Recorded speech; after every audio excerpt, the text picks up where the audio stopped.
Shalom, shalom, shalom. Apa kabarnya saudara yang kasih Tuhan? Sungguh senang bisa kembali berjumpa dengan saudara di media small group kita hari ini.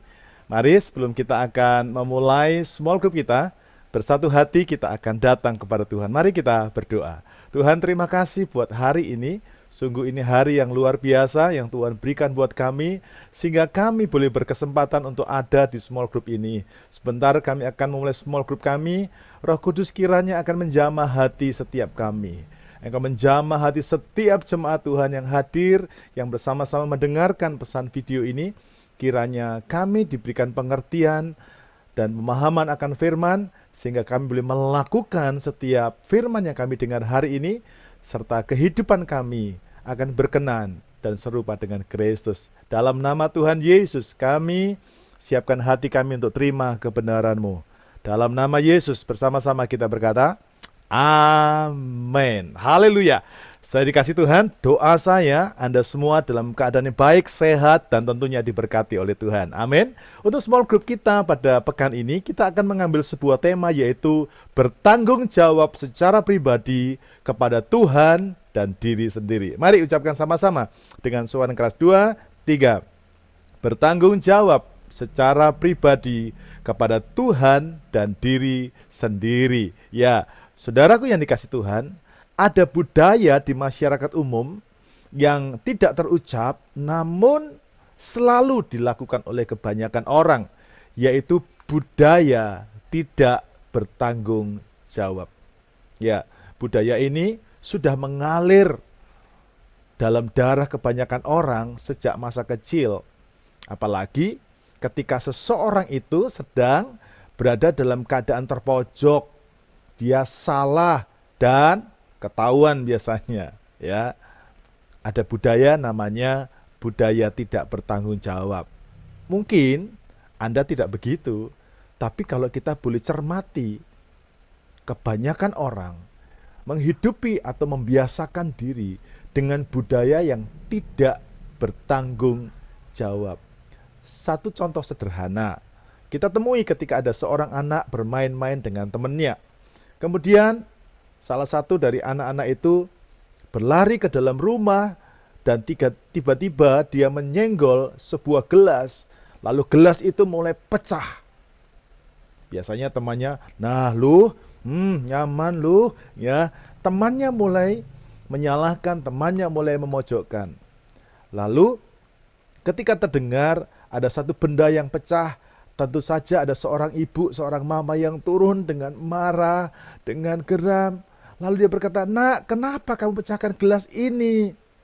Si anak yang terpojok tadi, dia langsung menjawab, gara-gara dia gara-gara dia yang ngajak main, dia kejar-kejaran. Nah, saudaraku, di sini kita bisa melihat ada budaya yang tidak bertanggung jawab terjadi di kehidupan anak-anak ketika dia mulai terpojok. Tapi juga anak-anak seringkali mendapatkan sebuah teladan yang keliru ketika di masa kecil. Ketika misalnya dia jatuh, lalu dia menangis, maka orang tuanya akan berkata, dia pukul lantainya, ini gara-gara lantai. Nah, ini juga kita tanpa disadari juga mengajarkan sebuah nilai atau budaya yang tidak bertanggung jawab terhadap kehidupan anak-anak. Dan kalau boleh jujur, budaya tidak bertanggung jawab ini bukan hanya terjadi pada kehidupan anak-anak. Ada juga orang-orang tua yang mungkin karena sudah terpola sejak masa kecilnya, akhirnya mereka juga menghidupi budaya tidak bertanggung jawab ini. Contoh sederhana yang sering saya temui. Kalau ditanya, kenapa nggak ke gereja kemarin? Pak, soalnya tadi ada ponakan saya. Pak, tadi soalnya ada si ini. Jadi dia selalu membuat alasan untuk orang lain. Dia selalu mengkambing hitamkan orang lain. Dia selalu menyalahkan orang lain. Dia selalu mengambil satu objek tertentu untuk menjadi bahan bahwa dia sebenarnya tidak bertanggung jawab. Jadi kita melihat di sini, budaya tidak bertanggung jawab juga terjadi dalam kehidupan orang-orang tua. Nah, dari sini kita menyadari saudara-saudara bahwa inilah kondisi manusia pada umumnya. Mereka pada umumnya suka melempar batu sembunyi tangan. Mereka suka tidak bertanggung jawab. Mereka menjadi pribadi yang lalai dengan tanggung jawab. Mereka lupa bahwa semua yang kita lakukan dalam hidup ini harus kita pertanggungjawabkan kepada Tuhan. Amin. Oleh karena itu, hari ini mari kita belajar bersama-sama sebuah tema, yaitu bertanggung jawab secara pribadi kepada Tuhan dan dirimu sendiri. Kita mulai dengan pertanyaan pertama, mengapa kita harus bertanggung jawab? Saya ingin mengajak Anda untuk membaca Matius pasal 12 ayat 36. Bersama-sama ya, kita akan membaca Matius 12 ayat 36. Baca sama-sama dengan suara yang keras. 2, 3. Tetapi aku berkata kepadamu, setiap kata sia-sia yang diucapkan orang harus dipertanggungjawabkannya pada hari penghakiman. Wow. Saudara, kalau membaca ayat ini tentu saudara harus mengerti bahwa Alkitab berkata, ucapan kita, ucapan yang keluar dari mulut kita, itu harus dipertanggungjawabkan. Nah, kalau kata-kata, ucapan kita itu harus dipertanggungjawabkan, Anda bisa bayangin bagaimana dengan pekerjaan kita, bagaimana dengan kesalahan kita, bagaimana dengan keputusan kita, bagaimana juga dengan kebohongan kita. Kita suka gampangin, saudara. Bohongin istri, bohongin anak, bohongin suami, bohongin teman. Kita terlalu menganggap remeh. Tapi kita lupa bahwa semua itu harus kita pertanggungjawabkan di hadapan Tuhan. Alkitab berkata, ada penghakiman Tuhan yang akan minta sebuah pertanggungan jawab daripada kita. Oleh karena itu, mari kita semuanya hari ini kita belajar bertanggung jawab secara pribadi. Amin. Kalau engkau bertanggung jawab secara pribadi kepada Tuhan dan dirimu sendiri, engkau enggak akan pernah mau berdusta. Engkau enggak akan pernah mau lalai. Engkau selalu mau konsisten. Engkau mau bertanggung jawab dengan tugas apapun. Oleh karena itu, tujuan dari pelajaran ini, yang pertama adalah setiap orang akan memperhatikan cara hidupnya. Amin. Enggak akan ada lagi orang ditanya, kenapa enggak datang? Oh, saya. Kenapa enggak bisa melayani? Oh, saya ada. Anda akan memperhatikan cara hidup. Yang kedua, tujuan dari pelajarannya, setiap orang akan mengubah pola hidupnya. Dia akan hidup dengan bertanggung jawab. Amin. Anda dan saya akan dimotivasi untuk hidup bertanggung jawab. Tanggung jawab saya bukan kepada senior. Tanggung jawab saya bukan hanya kepada pendeta atau host atau mentor saya. Tapi tanggung jawab saya itu kepada diri sendiri dan juga kepada Tuhan. Amin. Oleh karena itu, mari renungkan ini pelajaran ini dengan baik. Yang ketiga, tujuan dari pelajaran ini adalah setiap orang bisa mencapai titik terbaiknya sepanjang hidup. Kalau sudah mengerti bahwa kita harus bertanggung jawab secara pribadi kepada Tuhan dan diri sendiri, pasti engkau akan lakukan yang terbaik dalam hidup saudara. Amin. Percayalah bahwa setiap tanggung jawab yang kita buat dengan sungguh-sungguh pasti akan menguntungkan diri kita sendiri. Matius 25 ayat yang ke-21 berkata, maka kata tuannya itu kepadanya, baik sekali perbuatanmu itu, hai hambaku yang baik dan setia, engkau telah setia dalam perkara kecil, aku akan memberikan kepadamu tanggung jawab dalam perkara yang besar. Masuklah dan turutlah dalam kebahagiaan Tuhanmu. Wow, saudaraku, Matius 25 ini bicara tentang keuntungan kita ketika kita bertanggung jawab kepada Tuhan. Inilah keuntungan yang akan kita terima nanti di sorga. Tapi juga saya percaya ini juga keuntungannya akan diberikan Tuhan kalau ada bertanggung jawab dan di bumi ini engkau akan terima. Masuklah, turutlah dalam kebahagiaan Tuhanmu. Anda diutus oleh Tuhan besar kita di sorga. Amin. Kalau engkau bertanggung jawab, maka di bumi engkau akan terima itu. Amin. Nah, sekarang kita akan lihat sama-sama bagaimana caranya menjadi pribadi yang bertanggung jawab. Kita mulai dengan yang pertama.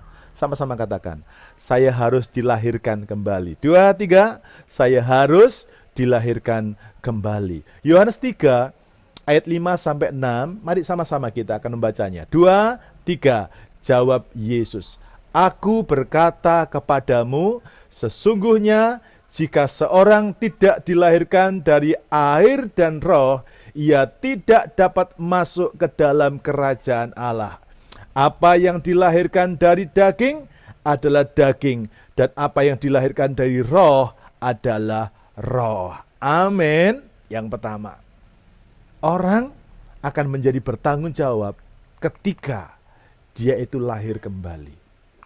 Ya, orang yang tidak lahir kembali, orang yang tidak lahir baru karena Roh Kudus, maka dia akan selalu melahirkan hal-hal yang dari daging.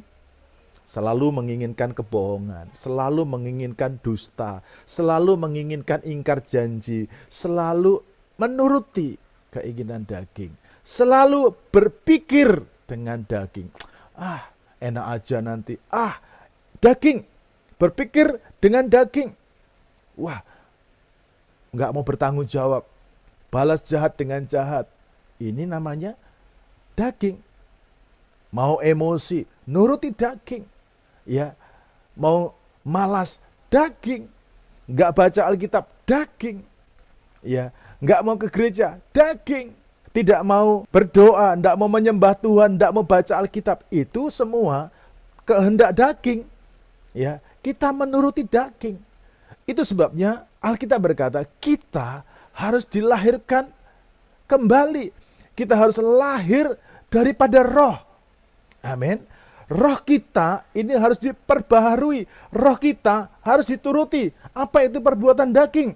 Galatia 5, 19-21 berkata, perbuatan daging telah nyata, yaitu percabulan, kecemaran, hawa nafsu, penyembahan berhala, sihir, perseteruan, perselisihan, iri hati, amarah, kepentingan diri sendiri, percideraan, roh pemecah, kedengkian, kemabukan, pesta pora, dan sebagainya. Terhadap semuanya itu kuperingatkan kamu, firman Tuhan berkata, seperti yang telah kubuat dahulu, bahwa barang siapa melakukan hal-hal yang demikian, ia tidak akan mendapat bagian dalam kerajaan Allah. Saudaraku yang dikasihi Tuhan, kita harus dilahirkan kembali. Kita harus dilahirkan baru oleh Roh Kudus, sehingga kita tidak lagi menuruti keinginan daging. Kita tidak lagi berpikir dengan daging. Kita tidak lagi memikirkan hal-hal yang dari daging. Tapi kita akan memikirkan hal-hal yang dari roh. Yaitu bertanggung jawab kepada Tuhan dan kepada diri sendiri. Kenapa? Ya, kenapa harus dilahirkan kembali? Matius 15 ayat yang ke-19 berkata, karena dari hati timbul segala pikiran jahat, pembunuhan, perzinahan, percabulan, pencurian, sumpah palsu, dan hujat. Anda dan saya butuh untuk dilahirkan kembali. Anda harus lahir baru. Rohmu diperbaharui oleh Roh Kudus. Sehingga hidupmu akan melahirkan apa yang dari roh. Nah, ini juga perlu untuk menjadi catatan dan pertanyaan dalam hidup kita. Hidup Anda lebih sering memikirkan daging atau roh? Anda lebih suka menuruti daging atau roh? Kalau daging, berarti engkau butuh dilahirkan kembali. Amin. Anda minta kepada Roh Kudus, lahirkan aku kembali. Roh Kudus, lahirkan aku kembali. Roh Kudus, baharui rohku. Jadi roh kita perlu dibaharui. Nah, Matius 15 ini berkata, karena dari hati. Nah, hati itu bicara tentang roh. Dari rohmu itu timbul segala pikiran. Ya, kalau rohmu belum diperbaharui, hatimu belum diperbaharui, maka hatimu akan penuh dengan pikiran jahat. Orang yang tidak bertanggung jawab itu jahat. Ya, orang yang tidak bertanggung jawab, ingkar janji, itu jahat. Dan kejahatan itu timbul dari hati yang belum dilahirkan kembali. Makanya ada beberapa orang yang masih hidup dalam perzinahan, percabulan, pencurian, sumpah palsu, bohong. Lalu hujat. Kenapa bisa menghujat? Karena hatinya, karena rohnya. Tapi saya juga ingin berkata, Anda berpikir yang negatif tentang orang itu jahat. Ya. Karena itu penting bagi kita dilahirkan kembali. Kalau Anda dilahirkan kembali, kau akan jadi orang yang bertanggung jawab kepada Tuhan dan kepada dirimu sendiri. Sekarang kita lihat yang kedua. Bagaimana cara menjadi pribadi yang bertanggung jawab? Yang kedua, katakan bersama-sama, saya harus mengubah cara berpikir saya. 2, 3. Saya harus mengubah cara berpikir saya. Amin.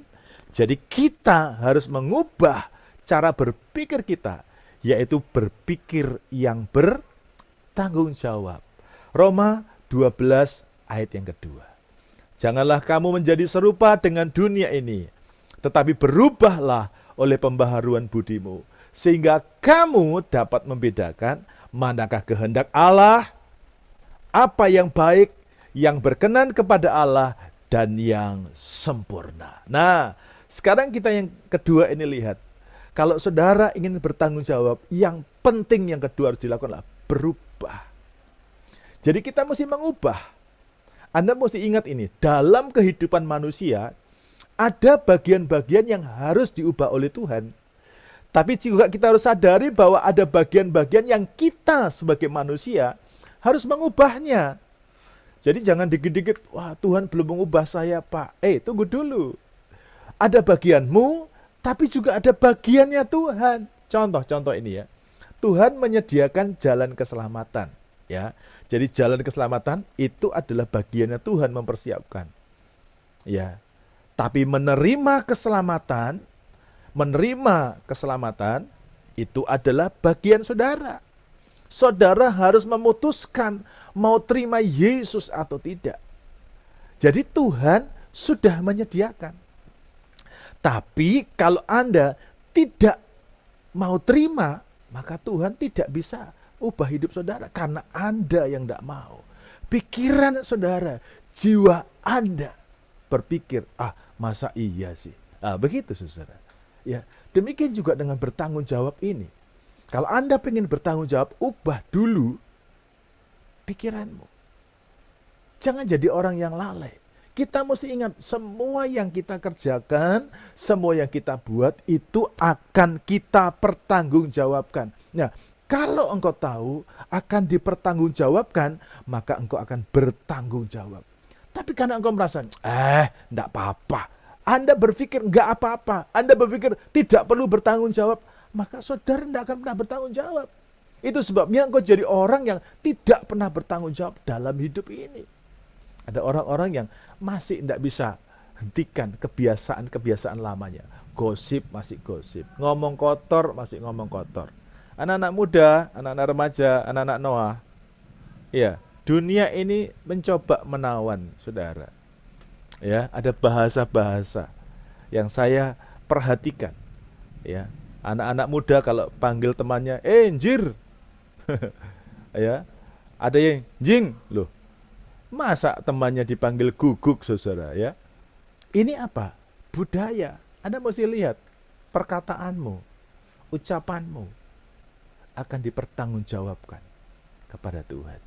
Makanya saya berkata kepada anak-anak saya ingin ajar, saya ingin didik anak saya. Dunia boleh berkata, panggil temannya, cuk, apa segala itu. Saya bilang sama anak saya, jangan ikut dunia.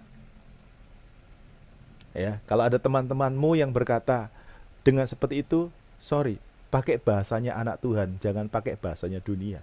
Saya bukan orang yang fanatik, saudara. Ada budaya-budaya yang dilakukan oleh dunia dan itu dari kebenaran. Itu bisa Anda turuti. Tapi ada cara-cara dunia, ada filosofi-filosofi dunia yang Anda harus buang. Ya, di kota saya, wah, itu maki itu biasa, saudara. Tapi maaf, apakah saya harus mengikuti itu?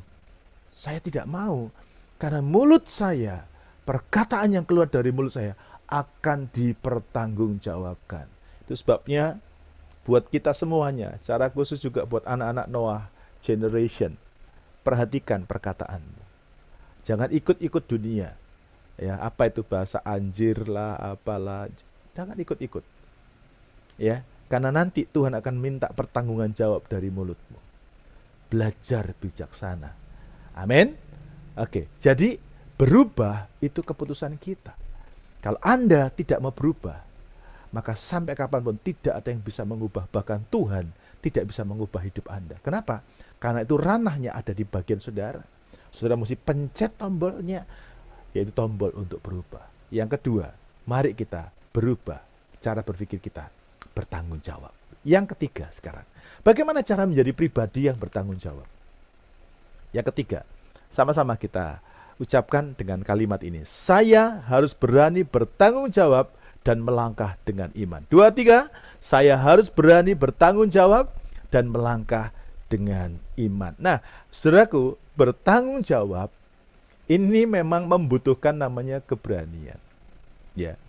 Keberanian untuk mempertanggungjawabkan apa yang kita buat. Karena ketika kita bertanggung jawab, kita harus berani untuk menghadapi resikonya, termasuk konsekuensinya dari setiap keputusan kita. Memang tidak mudah, namun kita harus menyadari apa yang firman Tuhan katakan. Sama-sama kita baca. 2 Timotius 1 ayat yang ke-7. 2, 3. Sebab Allah memberikan kepada kita bukan roh ketakutan, melainkan roh yang membangkitkan kekuatan, kasih, dan ketertiban. Kalau kita tahu dan menyadari bahwa ada roh Tuhan yang menyertai kita, maka kita akan berani bertanggung jawab. Amin. Mungkin karena tanggung jawab engkau harus terima resiko, dimarahi, dikucilkan, ya, mungkin harus didisiplin. Tapi kalau engkau percaya ada roh Tuhan, selama engkau benar, selama engkau bertanggung jawab, maka Tuhan bisa angkat saudara.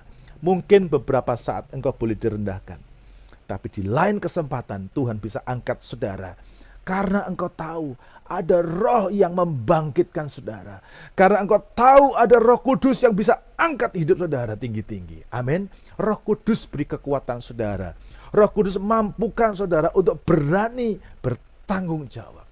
Dan percayalah, ketika kita bertanggung jawab, kita akan menikmati upah kekal dan juga upah kita di bumi. Tuhan kiranya berkati saudara. Mari kita berdoa. Tuhan, tolong kami supaya kami bisa praktekkan firman ini. Jadi orang yang bertanggung jawab untuk setiap kepercayaan Tuhan.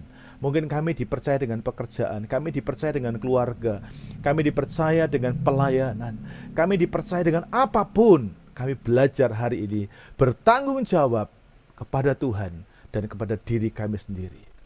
Kami gak mau salahkan orang lain, kami gak mau sudutkan orang lain. Tapi dalam setiap keputusan kami mau belajar bertanggung jawab. Dan kami percaya Tuhan yang memberikan kami Roh Kudus-Nya akan memampukan kami untuk mengerjakan dan menyelesaikan semuanya seturut mau dan kehendak-Mu. Kami dimampukan dan kami lihat di balik tanggung jawab kami yang kami buat, di balik keputusan kami percaya ada upah yang tersedia bagi kami yang disediakan oleh Tuhan. Terima kasih Tuhan, terima kasih. Berkati sharing kami, dalam nama Tuhan Yesus kami berdoa. Haleluya. Amin. Puji Tuhan, akhirnya kita ada di bagian penting, yaitu sharing kita. Mari sama-sama kita akan men-sharingkan bersama-sama apa berkat yang Anda sudah dapatkan dari pelajaran hari ini. Silahkan Anda sharingkan dan ingat untuk membagikan di form respons, saudara ya. Masih belum semuanya saya terima responsnya, tapi saya minta Anda bisa bagikan respons saudara, juga para host, supaya kami bisa tahu beberapa orang yang sudah hadir. Dan apa pergumulan mereka. Yang kedua, apa komitmen Anda?